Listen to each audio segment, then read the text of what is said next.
할렐루야. 오늘 사무엘하 16장, 17장 두 장을 공부하도록 하겠습니다. 지금 다윗은 도망가는 중이죠.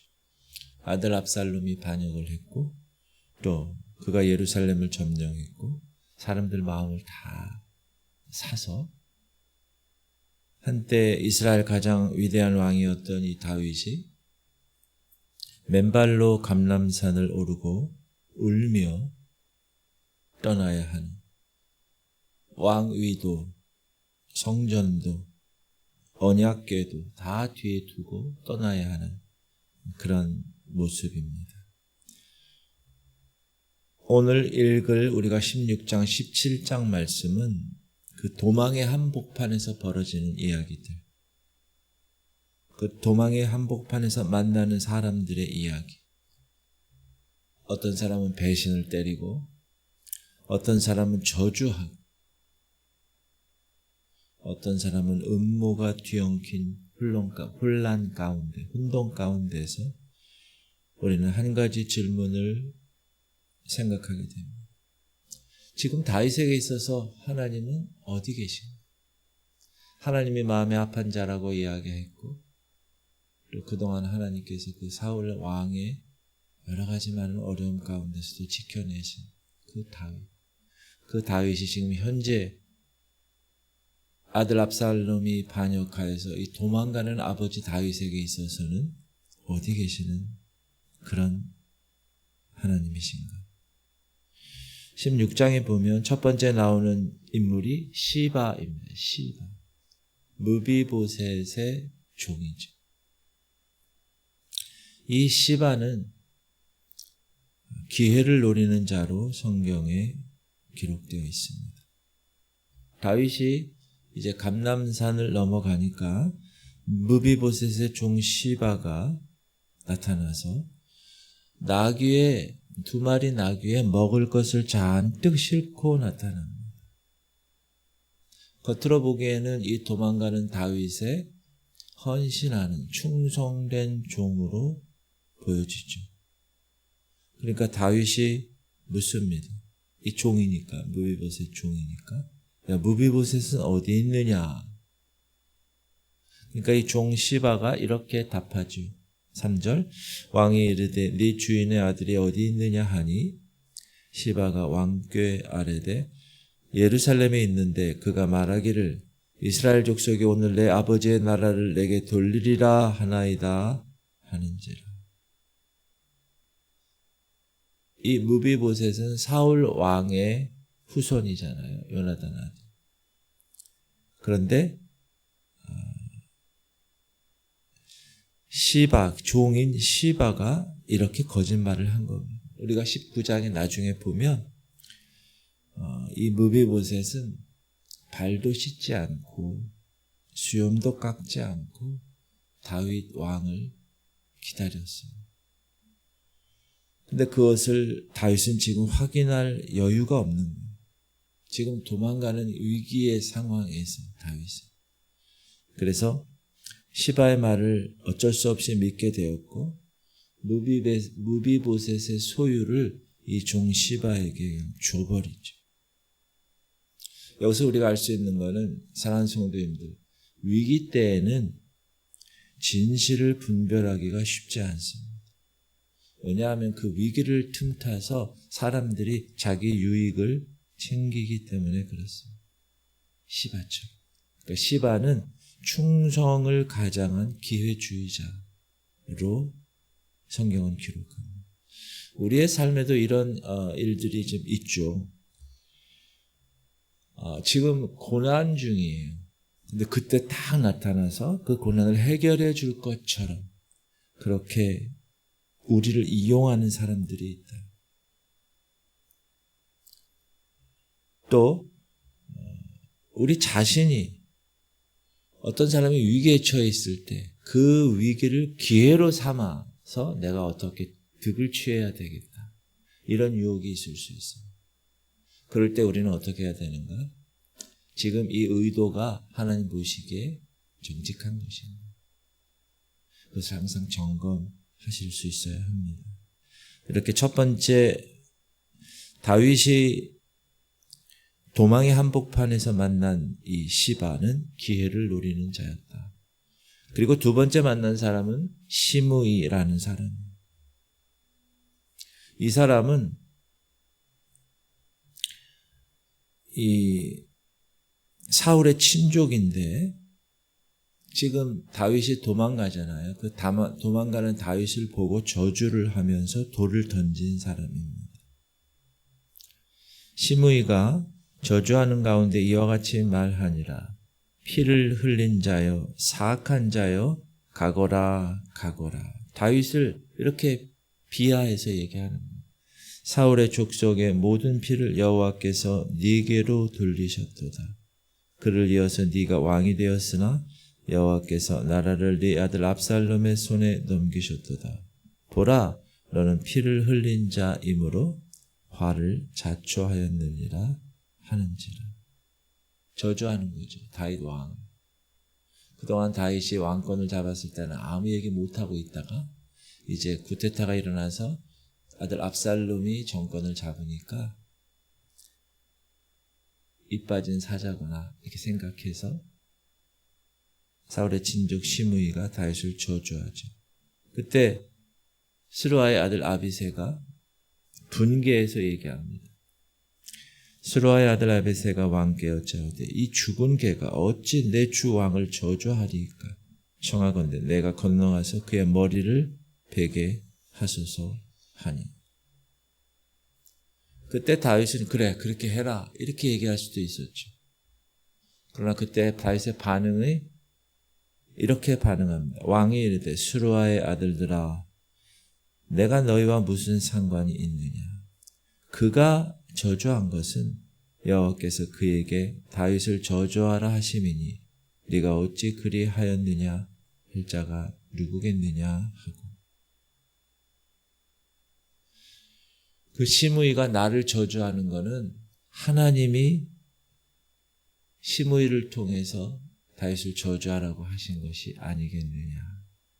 그러니까 다윗은 사람들이 자기에 대한 행동이나 이런 모습들을 하나님을 위주로 생각한 사람입니다. 그러면서 다윗은 시므이의 저주를 막지 않죠. 오히려 이렇게 이야기하죠.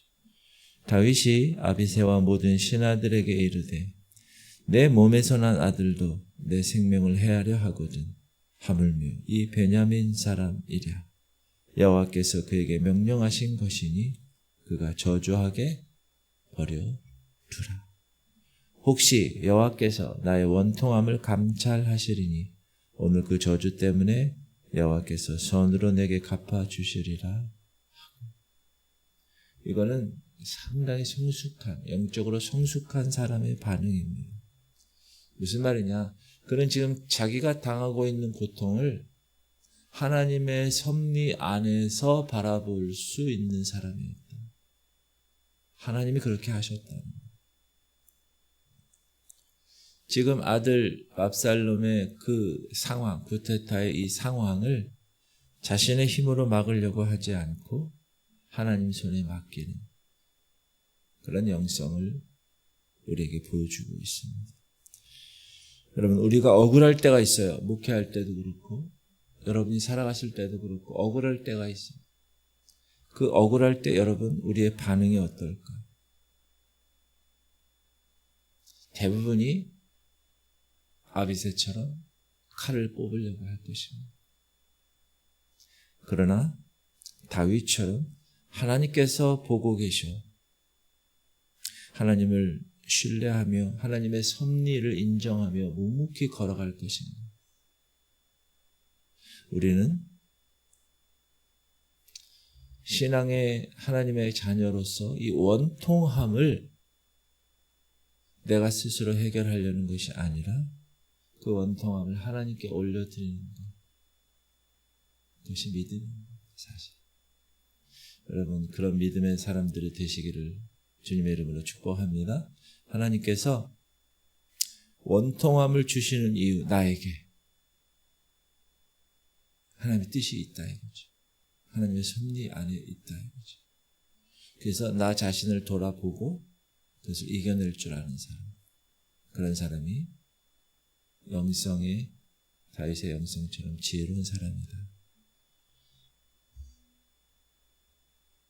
한편 예루살렘에서는 압살롬이 입성하고 아히도벨이 그 곁에 있습니다. 아히도벨은 당시 최고 참모였죠. 다윗이. 그리고 사람들이 그의 말을 다 하나님께 물어보는 것처럼 여길 정도로 지혜로운 사람, 제갈량이었다. 그때 아히도벨이 베푸는 계략은 사람이 하나님께 물어서 받은 말씀과 같은 것이라. 아히도벨의 모든 계략은 다윗에게나 압살롬에게나 그와 같이 여겨졌더라. 사실 아히도벨은 다윗의 조언자였죠. 그러나 압살롬이 쿠데타를 일으킨 이후에는 다윗을 배신하고 압살롬에게 붙은 사람입니다. 아히도벨이 압살롬에게 조언하죠. 어떻게 조언하죠? 당신이 아버지 다윗의 후궁과 관계를 맺으시오. 이건 무슨 얘기냐 하면 다윗의 왕권을 완전히 가로챘자라는 선언이죠. 왕이 거느렸던 여인을 자신이 거느린다는 것은. 동시에 다윗이 밧세바를 범했을 때 하나님이 나단 선지자를 통해서 말씀하신 말씀이 성취되는 순간입니다. 그때 12장에서 이렇게 이야기하죠. 여호와께서 또 이와 같이 이르시기를 보라 내가 너와 네 집에 재앙을 일으키고 내가 네 눈앞에서 네 아내를 빼앗아 네 이웃들에게 주리니 그 사람들이 네 아내들과 더불어 백주에 동침하리라. 너는 은밀히 행하였으나 나는 온 이스라엘 앞에서 백주의 이 일을 행하리라 하셨나이다. 나단 선지자를 통해서 전해진 이 하나님의 심판의 말씀이 지금 이루어지고 있는 아들 압살롬이 다른 사람도 아니고 아들 압살롬이. 여러분, 다윗의 가정에서 일어난 비극은 무엇 때문에 원인이에요? 무엇이 원인이에요? 다윗이 밧세바를 범한 그 밧세바 사건에 대한 심판의 결과였다. 하나님의 말씀은 반드시 이루어짐을 우리가 압니다. 회복도 마찬가지지만 심판도 마찬가지다. 그리고 17장에서는 그 전략가 아히도벨의 계략을 이제 치밀하게, 인간적으로 볼 때 치밀하게, 완벽하게 구상을 하고 있죠. 압살롬에게 구체적인 군사 전략을 이 아히도벨이 제안하죠. 오늘 밤 당장 다윗을 추격하시오. 그는 지금 지쳐있고 그는 지금 낙담한 상태입니다. 12,000명을 데리고 기습하여 왕만 죽이면 나머지 백성들은 다 자연스럽게 돌아올 것입니다. 이런 계산이었습니다. 그러니까 압살롬이 또 장로들이 이 계략을 딱 들었을 때 말씀은 이렇게 기록합니다. 4절 압살롬과 이스라엘 장로들이 다 그 말을 옳게 여기더라. 합리적이라는 거지. 논리적이라는 거예요. 효과적이라는 거예요. 신속하게 완벽한 계획이었죠. 그러나 인간적으로는 그런데 하나님은 그 완벽해 보이는 인간의 전략을 완전히 한순간에 무너뜨기로 작정하시죠. 압살롬은 결정하기 전에 후세에게 의견을 묻죠. 이 후세는 누구냐? 다윗의 친구이고 또 다윗을 위해서 헌신하는 사람이죠. 어떻게 보면 압살롬에게 있어서는 스파이죠. 스파이. 첩자. 그러나 네가 만일 성읍으로 돌아가서 압살롬에게 말하기를 왕이여 내가 왕의 종이니이다. 전에는 내가 왕의 아버지의 종이었더니 이제는 내가 왕의 종이었나이다 하면 네가 나를 위하여 아히도벨의 모략을 패하게 하리라. 이게 다윗이 지금 훗세에게 얘기한 거예요. 그래서 훗세가 아히도벨의 계략을 반박합니다. 어떻게 반박하느냐? 다윗은 노련한 사람입니다. 절대 백성들과 함께 있지 않을 것이에요. 만약에 초전에 이거 실패하면 오히려 민심이 무너질 것입니다.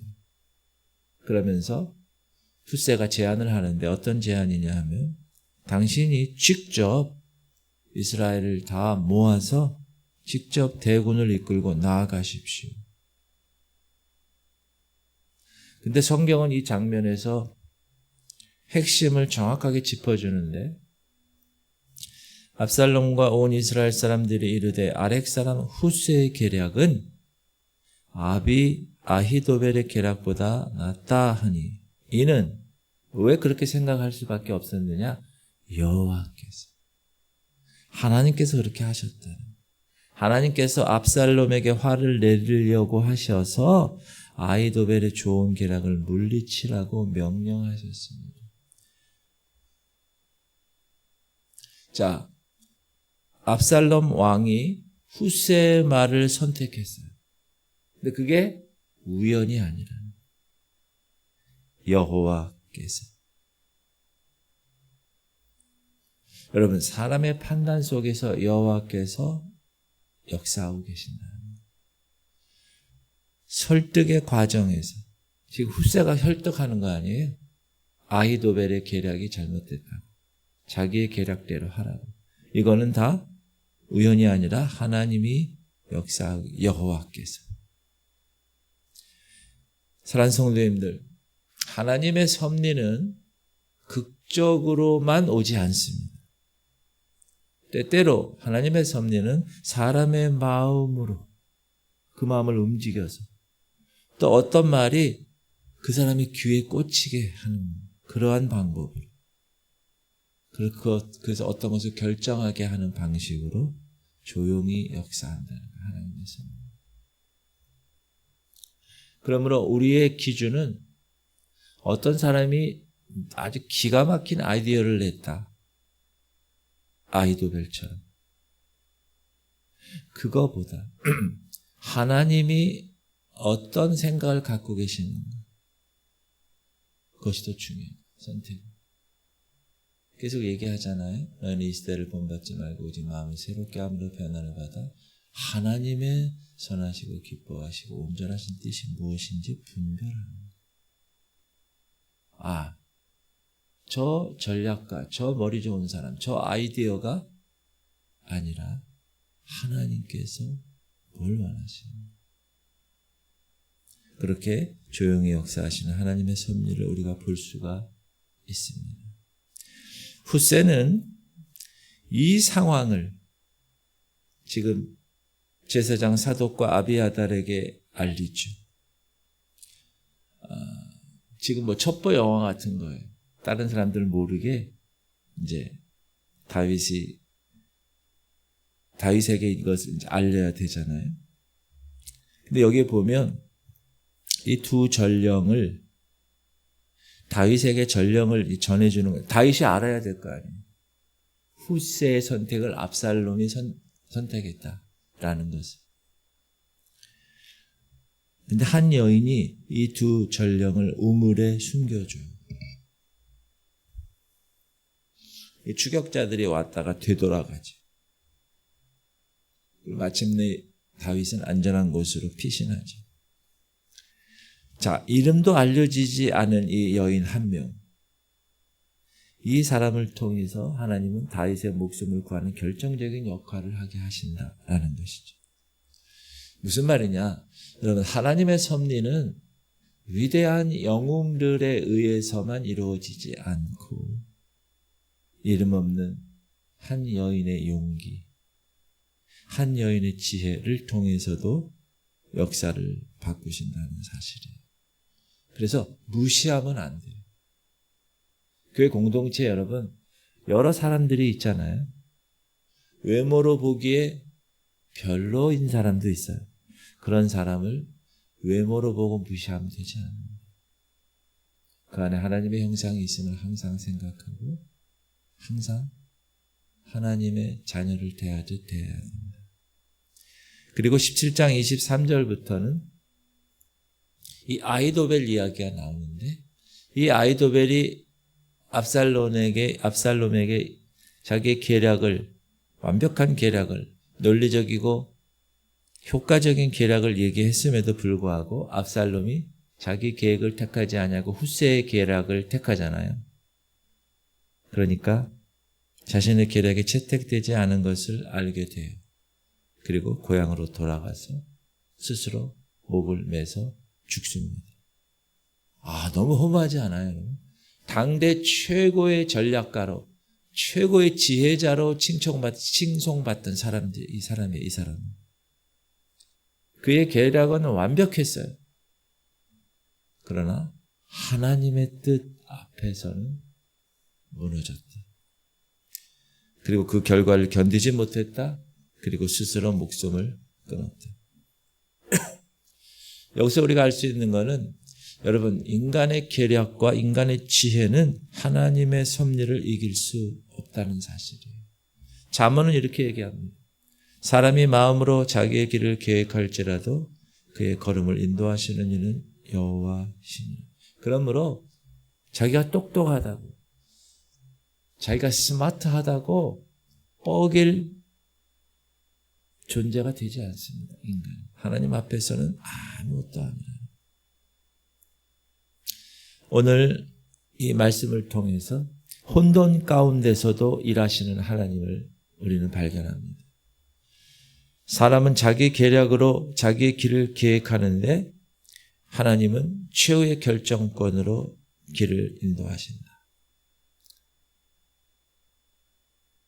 다윗의 이야기는 우리에게 여러 얼굴로 다가오죠. 첫 번째, 시바처럼 남의 고통을 기회로 삼아서 자기 이익을 챙기려는 사람. 그런 사람은 경계하게 합니다. 다윗처럼 시므이가 저주하고 있어요. 그런데도 그것이 하나님의 섭리라고 인정해주고 그 억울함을 오히려 하나님께 올려드리는 신앙. 또 아히도벨처럼 내 계략이 완벽하다고 자신할 때 하나님의 뜻과 그것은 다를 수 있다는 걸 꼭 기억해야 돼요. 여러분이 주님 안에서 계획을 잡는다고 생각을 해요. 그러나 항상 하나님의 뜻과 다를 수 있다. 그것이. 꼭 기억하셔야 돼요. 또 한 사람, 이름 없는 그 여인. 그냥 작고 평범해요. 그러나 그 자리에서 하나님께 쓰임받았어요. 이 여인은. 여러분, 지금 여러분의 삶에 혹시 혼돈 가운데 있는가? 혹은 내가 잘못해서 저주 가운데 있는가? 배신 가운데 있는가? 완벽해 보이는 적의 계략 앞에 서 있는가?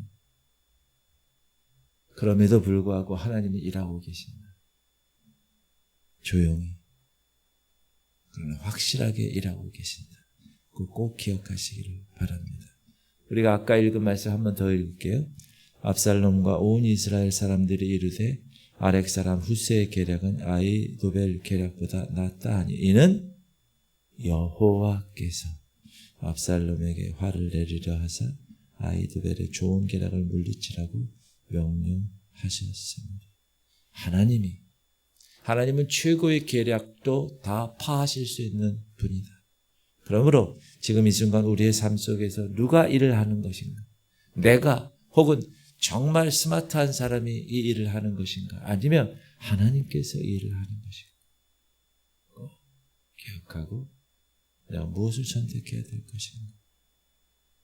오늘 주님 앞에 하나님의 거룩함을 선택할 수 있는 여러분 되시기를 주님의 이름으로 축복합니다. 기도합시다. 하나님, 우리의 삶에 혼돈이 있을 때